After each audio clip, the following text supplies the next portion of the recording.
बिस्मिल्लाहिर्रहमानिर्रहीम। अस्सलामु अलैकुम। आप देख रहे हैं K92 न्यूज़ और मैं हूं नाइला भट्टी। शामिल करते हैं आज की अहम खबरें। दौड़ से खबर शामिल करते हैं। इकबाल मुगल की रिपोर्ट के मुताबिक दौड़ के 3 नौजवानों की जबरी गुमशुदगी के खिलाफ शहरियों का थाने और प्रेस क्लब के सामने एहतजाजी धरना, पुलिस के खिलाफ नारेबाजी।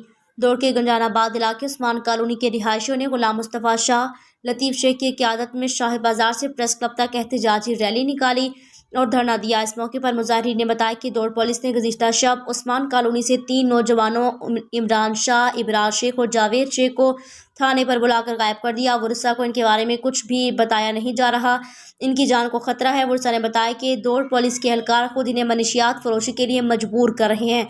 नौजवानों के इनकार पर इन्हें झूठे मुकदमात में फंसाने की धमकियां दे रहे हैं। अगर हमारे बच्चों को जल्द जाहिर न किया गया तो दौड़ पुलिस के खिलाफ अदालत से रजू किया जाएगा। इस मौके पर मुजाहिरीन ने पुलिस के खिलाफ शदीद नारेबाजी भी की।